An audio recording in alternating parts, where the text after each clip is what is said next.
Vamos falar então sobre as necessidades interpessoais e fase dos grupos, de Schutz. Para isso, antes precisamos falar de como consiste um grupo para a psicologia. Para Kurt Lewin, um grupo é mais do que a soma de suas partes. Se constitui em um todo dinâmico, onde a mudança em uma de suas partes provoca mudança em todas as partes. Assim, para Levin, a essência de um grupo não é a diferença ou a semelhança entre eles, e sim uma relação de interdependência. Logo que o indivíduo está sempre em interação com o seu redor, modificando e sendo modificado em suas relações interpessoais. Schutz também considera as dimensões de dependência e interdependência como fatores centrais em sua teoria de compatibilidade dos grupos. William Schutz foi um psicólogo americano que viveu de 1925 a 2002. Schutz desenvolveu uma abordagem de desenvolvimento do ser humano considerando 3 zonas de necessidades interpessoais existentes em todos os grupos: inclusão, controle e afeição. A fase de inclusão, segundo Schutz, relaciona-se com pessoas estarem cercadas de pessoas, ou seja, é a necessidade de ter a atenção dos outros, interagir, de pertencer. Perceber que é interessante para o outro. Isso faz com que haja o sentimento de ser único e importante para o outro. A fase da inclusão começa com a formação do grupo, onde a pessoa irá decidir se fará parte do grupo e perceberá como é acolhida nele. A inclusão envolve a quantidade de interações que as pessoas querem ter, assim como a decisão em querer continuar a se encontrar ou não. Então, de um lado, existem pessoas do tipo animadas, que gostam de se expor, de iniciar conversas com estranhos, e por outro lado, existem pessoas que preferem ficar sozinhas, né? São mais reservadas, raramente se expõem. Deste modo, o comportamento em relação à inclusão é função dos dois aspectos, né? O racional e o defensivo. O racional representa a preferência em ter contato com as pessoas, é flexível e pode se adaptar em situações ou eventos. Já o defensivo representa ansiedade em relação à inclusão. É rígido, fazendo com que não varie conforme as situações ou eventos, resultando em comportamentos inadequados. Cada um é uma mistura do racional e do defensivo, dependendo de como se sentem em relação a si mesmo. Partindo, então, desses pressupostos, pode-se apresentar 3 tipos de pessoas. A pessoa subsocial, então, é aquela que tem medo de ser ignorada, não se arrisca a ser ignorada e prefere ficar só, tem baixa inclusão. Pessoa supersocial. Ela também tem medo de ser ignorada, porém, ela adota um comportamento oposto ao da subsocial. Apesar de ninguém estar interessado nela, ela vai forçar os outros a prestarem atenção nela.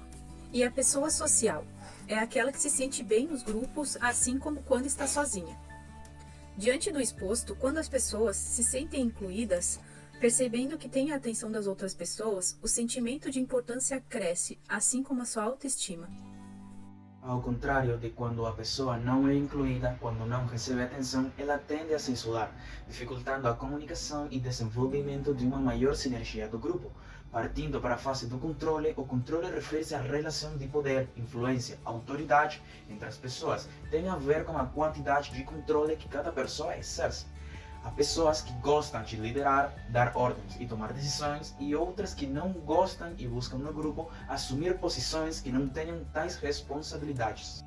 Comportamentos de controle podem ser manifestados por meio da resistência da pessoa em ser controlada, como rebeldias e confronto. Quando a pessoa se mostra disposta, submissa e tem facilidade em obedecer, indicam a aceitação em ser controlada. Problemas de controle surgem após o grupo compor-se e as afinidades começarem a se desenvolver. Nessa etapa, as principais demandas do grupo passam a ser as questões que envolvem a organização do mesmo, como competição pela liderança, questões de métodos de tomada de decisão, a consolidação dos papéis dentro do grupo e entre outros. Assim, as interações no contexto de controle envolvem confronto ou a evitação do mesmo. Levando em conta o controle, ele pode se agrupar em pessoas abdicatras, né, que abdica do seu poder, ela adota uma posição subordinada, na qual os outros não esperam que ela assuma uma responsabilidade, né, tome uma decisão. Ao contrário, ela quer que os outros a avaliem das suas obrigações. não controla os outros, nem quando isto é apropriado. Nunca toma decisões e a responsabilidade nunca fica com ela. A pessoa autocrata é a pessoa que domina nos extremos. Seu método direto é buscar poder e competir. Tem medo que os outros a dominem e não sejam influenciados por ela. Seu sentimento básico é o mesmo do abdicrata, não ser capaz.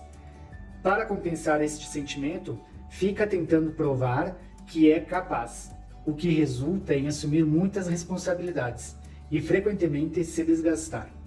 Pessoa democrata é aquela pessoa que se sente confortável dando ou recebendo comandos, pois quando na infância ela resolveu com sucesso as suas questões relacionadas com o controle. E assim ela se sente competente e confiante em relação ao que os outros pensam dela. Indo para a afeição ou abertura, a abertura diz respeito a quanto a pessoa está disposta a ser aberta com o outro.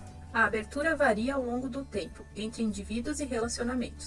Ou seja, algumas vezes as pessoas gostam de relações em que possam dividir os seus segredos, seus sentimentos e seus pensamentos mais íntimos. Já algumas pessoas evitam abrir-se com os outros.